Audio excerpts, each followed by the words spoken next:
In the early days of April 2026, the sky above the Rocky Mountains remained strangely quiet.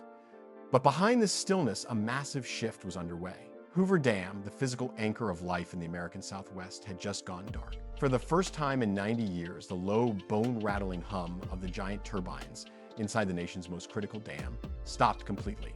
They did not simply slow down to conserve momentum. They ground to an absolute halt. The reason for this sudden, suffocating silence is brutally simple. The Colorado River is dying. The mountain snowpack that feeds this entire system functions as a massive frozen savings account, banking winter storms to pay out summer dividends. 40 million Americans rely on that slow release for drinking, farming, and basic survival. This April, the ledger registered at 0% of normal. Not dangerously low, not severely reduced. Absolutely zero. This has never happened in recorded human history. Most people do not yet grasp what this silence truly means. When Hoover Dam goes silent, it is not just the regional power grid that suffers. It is the water itself. The farms go dry, and the concrete arteries that feed the cities run empty. Las Vegas, Phoenix, Los Angeles, and San Diego all trace their prosperity back to a single river, and that river is now little more than a ghost. Scientists spent 20 years warning of this exact scenario. Water managers watched reservoir levels slide consistently downward for 2 decades, locked in a state of administrative denial. Now, in April 2026, the moment everyone hoped to avoid through sheer optimism has arrived. The question is no longer whether the Southwest faces a water crisis. The real question is how much time remains before a total systemic collapse. To understand how we reach this point, we have to look at how the river actually functions. People often picture the Colorado as a wide, muddy ribbon cutting relentlessly through desert canyons. It is, but that image ignores the river's true origin. The Colorado does not begin as a river. It begins as snow. Every winter, Pacific storms sweep across the Rocky Mountains, dumping heavy snow across the high altitudes of Colorado, Wyoming, Utah, and New Mexico. This snow does not wash away immediately. It packs down into dense, icy layers. It builds up over thousands of feet of elevation, acting as a natural reservoir that releases its moisture slowly as spring temperatures gently rise. This meltwater percolates through the soil, drains into mountain streams like the Green and San Juan rivers, feeds the main stem of the Colorado, and eventually fills Lake Powell and Lake Mead. These 2 massive reservoirs are the storage tanks that make desert life possible. When they are full, 40 million people have water. When they are empty, the entire system fractures. For generations, this cycle was highly reliable. Mountains collected snow, snow melted into rivers, and rivers filled the lakes that sustained 7 states. But in April 2026, the mechanical heart of this cycle broke down completely. Every month, the Natural Resources Conservation Service issues a snowpack report for the Upper Basin, relying on a vast network of automated telemetry sensors, high in the alpine backcountry. Water managers read these reports the way a pilot watches a fuel gauge over the ocean. It tells them exactly how much runway they have left. When the April data transmitted, the numbers next to the critical measurement zones were 0. Some technicians initially assumed a software glitch or a sensor failure. The reality was much worse. Before this year, the absolute worst snowpack reading on record was 19% recorded back in 2002, during what scientists then mistakenly categorized as a once-in-a-generation drought. That year pushed the region to the brink. Yet none of the worst-case models built by hydrologists, not even the most aggressive climate simulations, ever accounted for a complete zero. Dr. Amanda Fielding, a senior hydrologist at the Colorado Basin River Forecast Center, looked at the April data and described it not as a bad year, but as a foundational system failure. The spring runoff into Lake Powell is currently projected at a catastrophic 4% of average.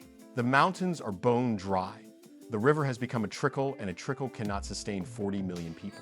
To understand the scale of what is happening, one must look past Hoover Dam's reputation as a scenic tourist landmark. It is not just a massive concrete wall blocking a canyon. Structurally, it is the beating heart of southwestern civilization. Without it, the region is simply unlivable. Completed in 1935, it was the largest hydroelectric plant on Earth, creating Lake Mead, the nation's largest reservoir. It turned the hostile, arid Southwest into an economic powerhouse. At full capacity, the dam generates 4 billion kilowatt hours of electricity annually for Nevada, Arizona, and California. But electricity is only a byproduct. More importantly, the dam regulates the liquid lifeblood that feeds agricultural valleys like California's Imperial Valley and Arizona's Yuma County, producing 15% of the nation's entire food supply. When you walk into a grocery store anywhere in America in February and buy fresh spinach, carrots, or almonds, you are looking at produce kept alive by water flowing through this single aging concrete structure. When the Bureau of Reclamation announced on April 9, 2026 that power generation at Hoover Dam was suspended indefinitely, the silence was absolute. There were no dramatic storms or sudden structural failures. There was only a quiet press release filled with dry, bureaucratic phrases like minimum power pool elevations. Beneath that carefully measured wording lay a stark physical reality: the turbines had flatlined. Engineers know that if water drops below a certain threshold, the spinning blades pull in air, creating a phenomenon called cavitation. The resulting vacuum bubbles would violently implode, tearing the massive steel turbines apart from the inside. The shutdown was not a sudden accident, but a slow-motion countdown they had tracked for weeks, utterly powerless to stop.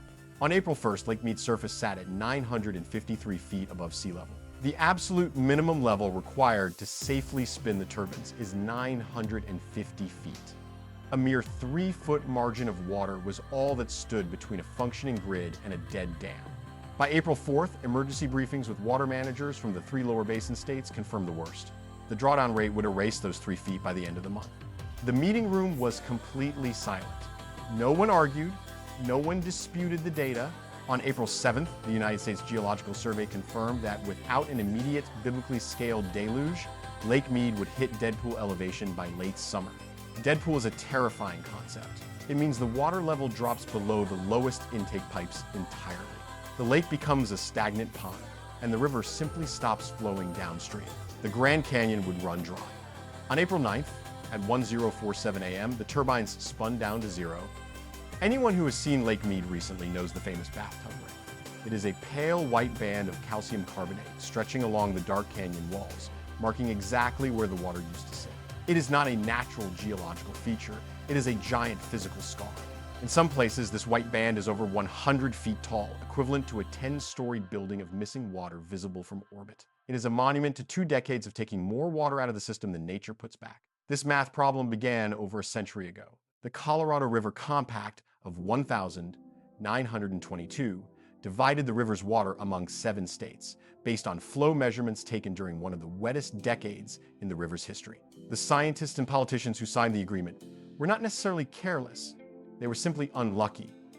They mistook a temporary period of extreme anomalous abundance for the long-term average. They divided up paper water that simply did not exist anymore.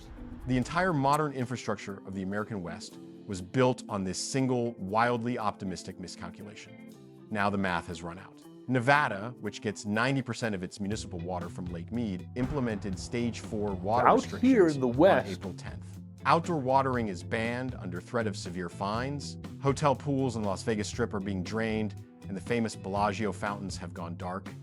The desert oasis is rationing the very illusion of abundance that built it. Arizona faces an even more direct economic crisis.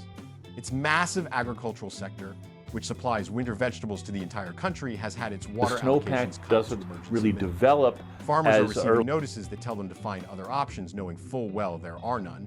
Elena Vasquez, who has farmed 600 acres outside Yuma for 3 decades, received a notice stating her water delivery would be cut to 9% of its historical baseline.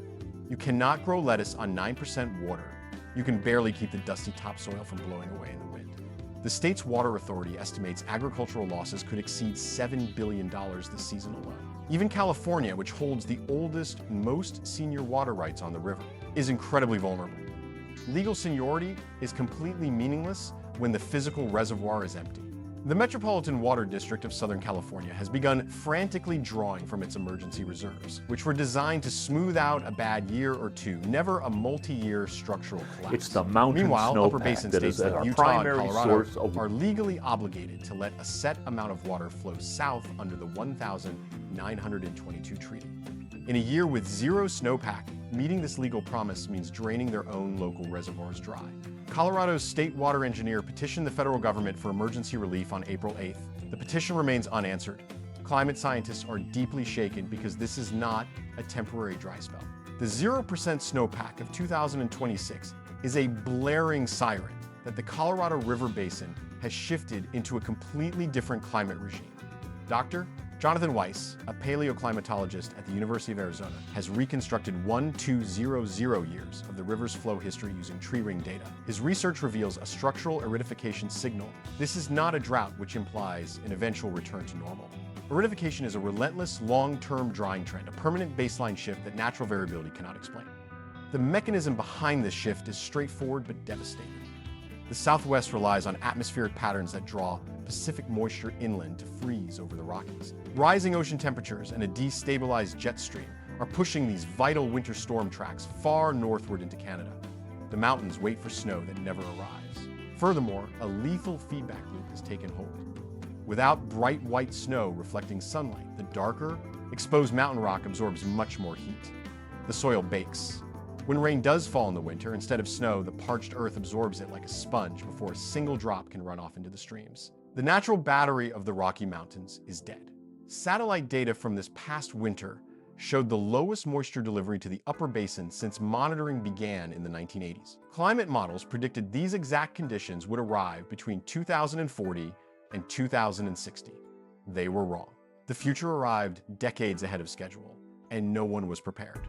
A week after the shutdown, Hoover Dam stands exactly as it did in 1935. The massive concrete curve is physically unchanged, and the Art Deco intake towers still gleam in the harsh desert sun. But the water behind it is pulling back, retreating from the walls. Every day, the white ring grows wider. Every day, 40 million people draw closer to making desperate decisions they were never supposed to make. The Colorado River spent 5 million years carving the Grand Canyon. It will not vanish overnight, but it has been diminished beyond anything its developers imagined. The snowpack is gone. The political agreements managing the river were built for a golden era of abundance that has definitively ended. The turbines are silent and the water is not coming back anytime soon. What happens next depends entirely on how quickly governments and ordinary citizens accept this brutal new reality. The window to manage this crisis without mass displacement is still technically open, but the telemetry data shows it is closing fast. 40 million people are now one dry winter away from a collapse with no easy exit. The river built the Southwest, and now the Southwest must learn to survive without it. To continue receiving deeply analytical, objective, and scientifically grounded insights on the atmospheric shifts reshaping our geography, subscribe and join us here at American Sky Brief.